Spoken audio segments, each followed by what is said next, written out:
can just come here and tell me what to do with my son. He's not going anywhere. HOA Karen called the cops after her son demanded my Harley.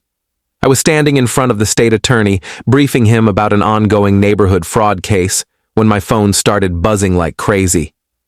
At first I ignored it, figuring it was just another spam call, but then the notifications began rolling in one after another.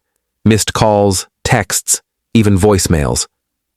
When I finally glanced down, I saw it was all from my next-door neighbor, Karen. The same Karen who had already built a reputation in our HOA for sticking her nose into everyone's business. The same woman who once filed a complaint because she didn't like the way another neighbor's lawn decorations looked. Her son was just as entitled as she was, spoiled to the core, always demanding things that didn't belong to him. My Harley had caught his attention weeks ago. Every time I parked it in front of my house, he would circle around it like a hawk, asking when I was going to let him ride it. I laughed it off at first, explaining that a machine like that isn't a toy. But he didn't take no for an answer. Apparently, while I was away at the attorney's office, he decided it was his time to claim the bike. I came to know later that he went right up to my driveway, tugged at the handlebars, and even tried to start it.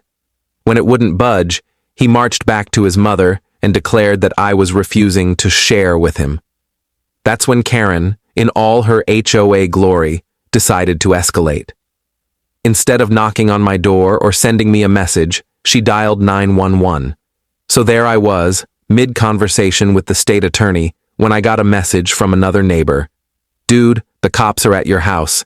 Karen's telling them you stole a motorcycle." My heart sank. What? Stole my own bike? I excused myself, wrapped up the briefing, and rushed home as fast as I could. By the time I arrived, 2 squad cars were parked right in front of my house, lights flashing, officers standing near my driveway, and there was Karen, arms folded, her son smirking proudly behind her like he had just won some kind of prize. One of the officers approached me immediately, asking if I could provide proof of ownership. I was still stunned, but thankfully, I had all the papers tucked away inside. As I fetched them, Karen started yelling across the yard, insisting I had tricked her son, promising him rides, and then backing out. She claimed the bike was practically a community asset because it was parked in plain view. The officers were trying hard not to roll their eyes, but they listened patiently, waiting for me to return with the documents. When I laid everything out, the title, the insurance, the registration, all in my name, the look on her face twisted into pure fury.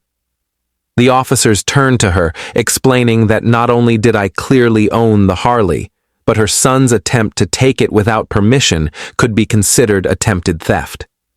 That's when her smirk vanished. She stammered, saying he was just a kid and didn't mean any harm, but the damage was done. The cops warned them both and told Karen in no uncertain terms that abusing emergency services like this was serious business. If she pulled a stunt like this again, she could face charges. Her son stood there silently, for once, staring at the ground. I didn't rub it in. I didn't need to. The flashing lights, the attention of the whole neighborhood, and the fact that the state attorney now knew about this little sideshow was enough. Later that night, I parked my Harley in the garage instead of the driveway. Not because I was afraid, but because I didn't want to give that kid another excuse to mess with it. Still, the story spread through the neighborhood like wildfire. Everyone knew Karen had called the cops on me over my own bike, and she became the punchline of every backyard conversation. As for me, I learned that some people don't just cross boundaries, they bulldoze through them with a sense of entitlement that's almost unbelievable. But sometimes all it takes is a little truth and a stack of paperwork to put them back in their place.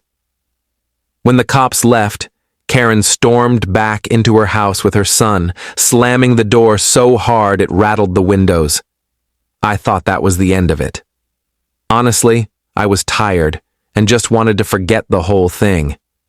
But if there's one thing I've learned living under an HOA with Karen as a neighbor, it's that she never lets anything go.